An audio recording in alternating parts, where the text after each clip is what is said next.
நாம இன்றைக்கு கேரக்டர் ஸ்டடியில யோய்தா இவரை குறித்து தான் இன்றைக்கு நம்ம பார்க்க போகிறோம். முதலாவதாக இந்த யோய்தா அப்படிங்கிறவரு தாவீதின் வம்சம் அழிந்து விடாதபடி அதை காத்ததிலே ஒரு பெரும் பங்கு வகித்தார். இரண்டாவது காரியம், அவனை ராஜாவாக உட்கார வைப்பதிலே இவர் திட சித்தமாக இருந்து ரொம்ப சட்டிலா யோசனை பண்ணி அதை அழகாக செயல்படுத்தி முடித்த ஒரு ஆசாரியராக இருக்கிறார். மூன்றாவதாக பார்த்தீங்க அப்படின்னு சொன்னா, ராஜாவாக அபிஷேகித்து முடித்த உடனேயே ஒரு காரியத்தை இவர் செய்கிறார். யோய்தா தாங்கள் கர்த்தருடைய ஜனங்களாக இருக்கும்படிக்கு தானும் சகல ஜனங்களும் ராஜாவும் உடன்படிக்கை பண்ணிக்கொள்ளும்படி செய்தான். தேவனுக்கு முன்பாக ஒரு காரியத்தை இந்த யோய்தா செய்யும்படியாக அங்க நிர்பந்திக்கிறார். என்னன்னு சொன்னா, தாங்களும் தங்களுடைய ஜனங்களும் ராஜாவும் தேவனுடையவர்களாக என்றென்றைக்கும் இருப்போம் அப்படின்னு சொல்லிட்டு அங்க ஜனங்கள் அங்க வாக்கு கொடுக்கும்படியாக, ராஜா அங்க வாக்கு கொடுக்கும்படியாக தன்னையும் திரும்ப ஒரு அர்ப்பணிப்பிற்குள்ளாக அவர் நடத்துகிறார். இது ரொம்ப ரொம்ப அவசியம். அதாவது நம்ம இருக்கிற நாட்கள் எல்லாமே தேவனுக்கு உண்மையுள்ளவர்களாக, தேவனுக்கு பயந்து தேவனுடைய வழிகளிலே நடக்கிறவர்களாக இருந்தா மட்டும்தான் தேவன் நம்ம உபயோகப்படுத்த முடியும். நம் மூலமாக தேவனுடைய நாமமும் மகிமைப்பட முடியும். இந்த காரியத்தை அவர் செய்கிறார். அதற்கு முன்பாக ஜனங்கள் சீர்கட்டு போயிருந்தாங்க. பாகாலுடைய வழிபாட்டிலே அவர்கள் இருந்தார்கள்.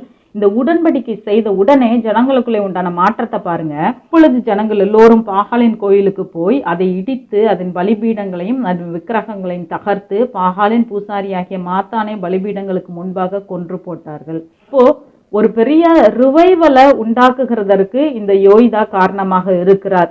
ஆவிக்குரிய வகையிலே இவர்கள் விழுந்து போயிருந்த ஜனங்கள் இவங்க இப்ப சொல்லாமலேயே அவங்க என்ன பண்றாங்க, பாகாலுடைய வழிபாடு முழுவதையும் தகர்த்து போட்டுட்டு அதற்கு இல்லை, நாங்க தேவனுக்கே நாங்க உண்மையுள்ளவர்களாக இருப்போம் அப்படிங்கிறத திரும்பவும் நிரூபிக்கிறார்கள். அடுத்ததாக பார்த்தீங்க அப்படின்னு சொன்னா, தேவனுடைய ஆலயத்தை செப்பனிட்டு அதனுடைய பலி மற்றும் ஆராதனை முறைமைகளை எல்லாம் அழகா முறைப்படுத்துகிறார். அதாவது இவ்வளவு நாளும் அத்தாலியால் அதற்கு முன்பாக இருந்த ராஜாக்களுடைய காலத்துல எல்லாம் தேவனுடைய வழிபாட்டு முறைமைகளை முற்றிலும் கைவிட்டுட்டு ஆசாரியர்களுக்கு அங்க வருமானமே இல்லாம போனதுனால எல்லாரும் எங்கெங்கேயோ போயிட்டாங்க. இப்ப ஆசாரிய முறைமையின்படி ஊழியம் செய்கிறதற்கும் யாரும் இல்லை, அங்க பலி செலுத்துகிறதற்கும் மற்ற காரியங்களை பார்க்கிறதற்கும் ஒன்றும் இல்லை. அதே மாதிரி ஜனங்களும் வருவது ரொம்பவே அருகி போய்விட்ட ஒரு நிலையில இருந்தது. இப்போ திரும்ப எல்லாத்தையும் அவர் சீர்படுத்தி வைக்கிறார்.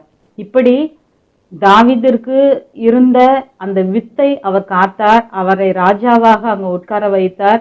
அதே போல தேவனுடனான அந்த உடன்படிக்கையை புதுப்பித்தார். தேவ ஆலயத்தையும் இப்ப சீர்படுத்துகிறார். இப்படிப்பட்ட பல விஷயங்களை இவர் எந்த வயதுல செய்கிறார்னா, 100 வயதிற்கு மேலே இவர் செய்து கொண்டிருக்கிறார், ஓய்வே எடுக்காம. கிட்டத்தட்ட 130 வயதிலே இவர் மரணம் அடைகிறார். ஆனா அதற்கு முன்பாக ஒரு வசனம் எப்படியாக குறிக்கப்பட்டிருக்கிறது, ஆசாரியனாக யோய்தா யோவாசை போதகம் பண்ணின நாளெல்லாம் அவன் கர்த்தரின் பார்வைக்கு செம்மையானதை செய்தான் அப்படின்னு சொல்லிட்டு, அதாவது தான் மரணம் அடைந்த கடைசி நிமிடம் வரைக்கும் ராஜாவையோ ஜனங்களையோ மற்ற யாரையுமே தேவனுடைய வழியிலிருந்து வழி விலகி போகாத படிக்கும் ஒரு நல்ல போதகத்தை பண்ணி தன்னுடைய ஓட்டத்தை முடித்த ஒரு பிரதான ஆசாரியர் இந்த யோய்தா. நிறைய பேர் பார்த்தீங்கன்னு சொன்னா, ஆரம்பத்துல தங்களுடைய வாழ்க்கையிலே செவ்வையான வாழ்க்கை வாழ மாட்டாங்க. நிறைய பேர் தங்களுடைய வாழ்க்கையின் இறுதியிலே தேவனை விட்டு விலகி விழுந்து போன நபர்கள் ஏராளம் பேர் இருக்கிறார்கள். ஆனா 130 வயது வரைக்கும் வாழ்ந்தாலும் கூட கடைசி வரைக்கும் தேவ பணியிலே நின்று கடைசி வரைக்கும் அதை சரியாக ஓடி முடித்த ஒரு நபர் இந்த யோய்தா. ஆனா இவர் மட்டும் ஓடலைங்க, இவர் சார்ந்த அந்த சமூகத்தையும் கூட அப்படியே இன்ஸ்பயர் பண்ணி அவர் இருந்த நாளெல்லாம் ஜனங்களும் தேவனை விட்டு வழி விலகி போகல, ராஜாவும் தேவனை விட்டு வழி விலகி போகவே இல்லை. அப்ப எவ்வளவு ஒரு நல்ல ஒரு சர்வீஸை இந்த உலகத்திலே அவர் செய்து விட்டு போயிருக்கிறார். இப்படிப்பட்ட ஒரு மனிதனைத்தான் நம்ம வாழ்க்கையிலே ஒரு எக்ஸாம்பிளாக எடுத்துக்கொள்ளணும். நிறைய நேரம் நம்ம என்ன யோசிக்கிறோம் அப்படின்னு சொன்னா, நம்ம ஒரு தனி மனிதன் அல்லது நமக்கு வயசாயிடுச்சு, அப்படி இல்லைன்னு சொன்னா நமக்கு பலன் இல்லை, நம்ம சொன்னா யாரு கேட்க போகிறாங்க அப்படின்னு சொல்லிட்டு நிறைய நேரம் பல காரியத்தை கண்டும் காணாம நம்ம அப்படியே போயிட்டே இருக்கிறோம். அதாவது நல்லது என்னன்னு சொல்லிட்டு எனக்கு தெரியும், நான் அதை செயல்படுத்துகிறேன், அல்ல ஒருவேளை என்னுடைய குடும்பத்தாரை இதை செயல்படுத்த தூண்டுகிறேன், ஆனா எல்லா ஜனங்களையும் மாற்றுகிறது என்னுடைய காரியத்துல இல்லை, எல்லாரையும் சரிப்படுத்துகிறது அது எனக்கு அடுத்த விஷயம் கிடையாது அப்படின்னு சொல்லிட்டு நிறைய பேர் எனக்கு என்ன அப்படின்னு சொல்லிட்டு இருக்கிறதுனாலதான் இன்றைக்கு தேவனுடைய வழிமுறைகள் தேவனுடைய ஆலயத்திலே காரியங்கள் நிறைய இடத்துல சீர்கெட்டு போய்விடுகிறது. ஜனங்கள் இருக்கிறாங்க, ஜனங்கள் பார்க்கிறாங்களா இல்லையான்னு சொன்னா கண்டிப்பாக பார்க்கிறார்கள். பலர் பார்த்தீங்கன்னு சொன்னா லோத்துவை போல நித்தமும் அதை கண்டு மனவேதனைப்பட்டு தனக்குள்ளே மருகி கொண்டிருக்கிற ஜனங்கள் இன்றைக்கும் இருக்கிறாங்க. தேவனுடைய ஆலயத்துல என்னென்ன கொடுமைகள் நடக்குது, என்னென்ன விதமான தப்பிதங்கள்லாம் நடக்குது, இந்த விதமான மோசமான காரியங்கள்லாம் நடந்துட்டு இருக்குது. இப்படி பொய்யாய் போதகம் பண்ணுகிறார்கள், வேதத்தை புரட்டுகிறார்கள், தவறான காரியத்தை எல்லாம் தேவனுடைய ஆலயத்திலே கொண்டு வருகிறார்கள். இது எல்லாமே தெரிந்தாலும் கூட இவர்கள் எல்லாம் மனதுக்குள்ள என்ன யோசிக்கிறாங்க அப்படின்னு சொன்னா, நான் மட்டும் என்ன செய்ய முடியும், நான் ஒரு தனி ஆள், அல்லது எனக்கு ரொம்ப வயசாகி போயிடுச்சு. ஸோ இது மாதிரி நிறைய சாக்கு போக்குகளை நம்மளுக்கு நாமே என்ன பண்றோம், யோசிச்சு கொண்டு இருக்கிறோம். ஆனா இந்த யோய்தா என்கிற இந்த மனிதனுடைய வாழ்க்கை சரித்திரத்தை நீங்க பைபிள்ல தேடி வாசிச்சீங்க அப்படின்னு சொன்னா நமக்கு இன்னும் பெரிய புது உற்சாகம் வந்துடும். ஏன்னு சொன்னா யோய்தா வாழ்ந்த காலத்திலே அவன் அந்த சோசியல் ரிஃபர்மேஷன் அல்லது ஸ்பிரிச்சுவல் ரிஃபர்மேஷன் கொண்டு வருகிற வரைக்கும் ஜனங்கள் சீர்கெட்டு போய்தான் இருந்தாங்க. ஜனங்கள் மட்டும் இல்ல, மேல உட்கார்ந்து இருக்கிற ஆட்சியாளர்கள் அதை காட்டிலும் மோசமான நிலைமையில இருந்தார்கள். ஒரு மிக சீர்கேடான ஒரு பாகால் வழிபாடு, நரபலி கொடுக்கிற ஒரு சமூகம். ஸோ இப்படி கண்ட மாதிரியான காரியங்களையும் சமூகத்திலே அனுமதித்து விட்ட ஒரு தலைமை பீடம். ஸோ அவர்களுடைய கொடுங்கோல் ஆட்சி இருந்த ஒரு நேரத்துல தேவனை ஜனங்கள் முற்றிலும் மறந்துட்டாங்க. வேதம் மறக்கப்பட்டு போயிட்டு தேவனுடைய ஆசாரியர்களை யாருமே தேடல.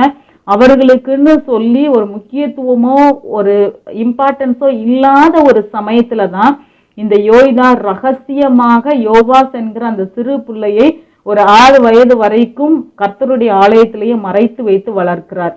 காரணம், தாவீதின் வேர் வித்து அப்படிங்கிறது அற்று போய் விடக்கூடாது. அந்த சமூகத்துல தான், அந்த வம்சாவளியில தான் இயேசு கிறிஸ்து வருவேன் அப்படின்னு சொல்லிட்டு வாக்களித்து போயிருக்கிறார். அதனால தன் உயிரை கொடுத்தாங்களும் அந்த வித்தை எப்படியாவது காத்துடணும் அப்படின்னு சொல்லிட்டு தலை போனாலும் பரவாயில்ல அப்படின்னு சொல்லிட்டு அந்த காரியத்திலே துணிந்து இறங்குகிறார். 2வது, எந்த ஒரு சமூகத்துல உள்ள ஜனங்களும் அவர் அந்த நேரத்துல சப்போர்ட் பண்ணல. கிட்டத்தட்ட 6 வருடங்கள் அப்படிங்கிறது ஒரு மிக நீண்ட நாள். தினமும் பயந்தான். யாராவது பார்த்துட்டு போயிட்டு ராணிகிட்ட சொல்லிட்டாங்க அப்படின்னு சொன்னா கண்டிப்பாக குடும்பத்தோடு இவர்கள் கொலை செய்யப்படுவார்கள். ஆனா அப்படிப்பட்ட ஒரு சிச்சுவேஷன்ல கூட கர்த்தரை நம்பி இந்த மனிதன் அந்த காரியத்தை செய்கிறார். இங்க பார்த்தீங்க அப்படின்னு சொன்னா கர்த்தர் இதை குறித்து எந்த ஒரு தீர்க்க தரிசனமும் சொல்லல. நீ இப்படி செய்ப்பா, அப்படி செய்ப்பா, இப்படி செஞ்சினா சரியா இருக்கும் அப்படின்னு சொல்லிட்டு அவருக்கு எந்த ஒரு நேரடியான வழி நடத்துதலும் இதுல இருந்த மாதிரி தெரியாது. ஆனா நியாயம் எது, சரி எது அப்படிங்கிறத ஒரு நல்ல மனிதனாக அவரே உணர்ந்திருக்கிறார். அதனால நியாயத்தின் பக்கம் நிற்கணும் அப்படின்னு சொல்லிட்டு அவர் நிற்கிறார். ஸோ இதுதான் இன்றைக்கும் நமக்கு ஒரு பெரிய ஒரு கோட்பாடாக இருக்கணும். சரி எது, தவறு எது அப்படின்னு சொல்லிட்டு தேவன் ஏற்கனவே நமக்கு ஒரு மனசாட்சியை வைத்திருக்கிறார். ஸோ அந்த மனசாட்சியின் படியாகவாவது குறைந்தபட்சம் நம்ம நடக்கிறதற்கு முயற்சிக்க வேண்டும். எப்பவுமே நம்மை சுற்றி நடக்கிற அநியாயங்களை பார்த்துட்டு அப்படியே கண்ணை மூடி சகிச்சு போயிடணும் அப்படிங்கிறத அவசியம் கிடையாது. நமக்கு முடிந்த வரைக்கும் அவர்களுக்கு எடுத்து சொல்லலாம், இது தவறு அப்படிங்கிறத உணர்த்தலாம். கேட்காம இருக்கிறதும் அவங்களுடைய விருப்பம். அவங்க மாறியே ஆகணும்னு சொல்லிட்டு நம்ம கட்டாயப்படுத்த முடியாது. ஆனா நம்மளுடைய எதிர்ப்பை கண்டிப்பாக பதிவு செய்யணும். நம்ம இது சரி இல்லது இது தப்பு அப்படிங்கறத நம்ம கவனித்து கொண்டு இருக்கிறோம் அப்படிங்கறத அவர்களுக்கு தெரியப்படுத்தணும். நிறைய நேரம் என்ன பண்ணுகிறோம் அப்படின்னு சொன்னா, ஒரு காங்கிரிகேஷனா, ஒரு சபையாரா, ஒரு பொது வெளியில நம்ம இருக்கும் பொழுது செய்கிற எல்லா அநியாயத்திற்கும் நம்ம வாய்மூடி மௌனமாக சம்மதம் தான் தெரிவித்து கொண்டே இருக்கிறோம். நம்ம சொன்னா அந்த பாஸ்டரேட் கமிட்டில கேட்கவா போறாங்க, நம்ம சொன்னா அந்த பாஸ்டர் மாத்திக்கவா போறாரு, அவரு பண்றதைத்தான் பண்ண போறாங்க, அங்க உள்ளவங்க எல்லாமே கள்ளர் கூட்டமா தான் இருக்கிறாங்க, அவங்க செய்யறதான் செய்வாங்க, நம்ம சொன்னா ஒன்னும் கேட்க போறது கிடையாது அப்படின்னு இல்லாம ரகசியமாகவோ அல்லது நேரடியாகவோ பொதுப்படையாகவோ நம்ம அவர்களுடைய தவறுகளை சுட்டி காட்ட வேண்டியது அவசியம். ஏன்னா தேவன் ஒரு இடத்துல சொல்கிறார், திருடனை காணும் போது அவனோட ஒத்து போகிறாய் அப்படின்னு சொல்லிட்டு. அதாவது நம்ம திருடல, நம்ம அந்த தப்ப செய்யல, பட் இருந்தாலும் திருடன் ஒரு திருடுகிறான் அப்படின்னு சொன்னா ஒரு நல்லவன் என்ன பண்ணுவான்னா குரல் கொடுப்பான். ஐயோ, யாரோட பணமோ தெரியாது, யாரோட விஷயமோ தெரியாது, திருடுகிறாங்க, அதை பார்த்துட்டு நம்ம பார்த்தது போல நம்ம இருந்துட்டோம் அப்படின்னு சொன்னா, அல்லது பார்த்துட்டோம் அதற்காக குரல் கொடுக்கல, அதற்காக சத்தம் போடல அப்படின்னு சொன்னா நம்ம அவர்களுடைய தவறுக்கு துணை போகிறோம் என்று அர்த்தம். அதேதான் இன்றைய காலகட்டத்திலும் கூட சமூகத்திலே நடந்து கொண்டிருக்கிறது. அதனால எங்க தப்ப பார்க்கிறோமோ உடனடியாக அதை கண்டிச்சு அதை உணர்த்துகிறதற்கு நம்ம முன்னாடி நிற்கணும். அடுத்ததாக தேவனுக்குள்ளாக உடன்படிக்கை பண்ணும்படியாக இவர் அந்த ஜனங்களையும் ராஜாவையும் எல்லாரையும் அங்க ஒருமனப்பட்டு உடன்படிக்கை பண்ணும்படியாக வச்சுட்டாரு. ஸோ உடன்படிக்கை பண்ணதுக்கு அப்புறம் பார்த்தீங்கன்னு சொன்னா ஜனங்கள் ஆட்டோமேட்டிக்காக அவர்களுக்கு புரிஞ்சிருச்சு, நம்ம யெகோவாவோட ஜனங்கள், நம்ம தேவனுக்கு கீழ்ப்படிந்து நடக்கணும், தேவனுக்கு உருவ வழிபாடு பிடிக்காது, தேவனுக்கு பாகால் வழிபாடு இஷ்டம் இல்லை, நாம அவர்களுடைய ஜனங்களாக இருக்கணும் அப்படின்னு சொல்லி உணர்வு வந்த உடனேயே யாருமே சொல்லாம இவர்களாக போய் பாகாலுடைய எல்லா வழிபாட்டு ஸ்தலங்களையும் இடிச்சு போட்டுறாங்க. அங்க ஒரு ஸ்பிரிச்சுவல் ரிவைவல் வருகிறதற்கு இது ஒரு காரணமாக அமைகிறது. அதனால ஜனங்கள் தேவனோட எப்படியாவது உடன்படிக்கை பண்ணணும் அப்படிங்கிறதுக்காக சுவிசேஷத்தை சுமந்து செல்ல வேண்டியது நம்மளுடைய கடமையாக இருக்கிறது. ஜனங்கள் சுவிசேஷத்துக்கு கீழ்ப்படிஞ்சிட்டாங்கன்னா போதும், அவர்களிடத்துல இருக்கிற கெட்ட குணங்கள், தேவையில்லாத பழக்க வழக்கங்கள், மற்ற எல்லாமே தானாகவே விலகி போயிடும். கடைசியா பாருங்க, தான் இருந்த நாள் வரைக்கும் ஜனங்களையும் ராஜாவையும் சரியான வழியிலே அவர் போதித்து நடத்தினார். அதனால எதற்கும் சாக்கு போக்கு சொல்லாதீங்க, எனக்கு வயசாயிடுச்சு, இவங்க கேட்க போறாங்களா, அவங்க கேட்க போறாங்களா, என்னுடைய வீட்டுல உள்ளவங்களே இப்பெல்லாம் என் பேச்சை கேட்கறது இல்லை அப்படின்னு சொல்லிட்டு சாக்கு போக்கு சொல்லாமல் கடைசி மூச்சு இருக்கிற வரை நம்மளுடைய குடும்பத்தாருக்கு நாம தான் உத்தரவாதிகள், நம்மளுடைய பிள்ளைகளுக்கு நாம தான் உத்தரவாதிகள், நம்மளுடைய சந்ததியாருக்கு நாம தான் உத்தரவாதிகள். ஒருவேளை அக்கம் பக்கத்துல ஆட்கள் இருந்தாலும் சரி, அல்லது நம்ம கூடுகிற சபையாக இருந்தாலும் சரி, காண்கிற ஒவ்வொரு நபர்களுக்கும் நாம் உத்தரவாதிகள். அவங்க கேட்கறாங்க கேட்கலங்கிறது அடுத்த விஷயம். ஆனா அதற்காக அவர்களுடைய தவறுகளை சுட்டி காட்டாமலே அப்படியே விட்டு விடுகிறதும், ஒரு மென்மையான போக்கை கடைபிடிச்சு அவங்க தப்பு செஞ்சா கூட அப்படியே தடவி கொடுத்துட்டு போகிறதும் அவர்களுடைய தவறுகளை இன்னுமே அதிகப்படுத்துமே ஒழிய தேவனுக்கு நேராக அவர்களை திருப்பாது. அதனால இன்றைக்கு யோய்தாவை போல ஒரு திடமான முடிவு எடுங்க. வயது என்ன ஆனாலும் சரி, என்னுடைய நிலை எப்படி இருந்தாலும் சரி, தலையே போனாலும் சரி, தேவனுக்காக நிற்பேன் அப்படின்னு சொல்லிட்டு தேவனோட கூட உடன்படிக்கை பண்ணும்படியாக ஜனங்களுடைய மனதை திருப்பும்படி என்னால இயன்றதை செய்வேன் அப்படின்னு சொல்லிட்டு தேவனுக்கு ஒப்பு கொடுங்க. கடைசி மூச்சு இருக்கிற வரைக்கும் தேவனுக்கும் உண்மையாக இருப்பேன், நான் பார்க்கிற மனிதர்களுக்கும் உண்மையாக நடந்து கொள்வேன் அப்படின்னு சொல்லிட்டு ஒரு உறுதி எடுத்துக்கொள்ளுங்க. இவை எல்லாவற்றின்படியும் நடக்க தேவ ஆவியானவர் நமக்கு உதவி செய்வாராக. கர்த்தர் நம்மை ஆசீர்வதிப்பார்.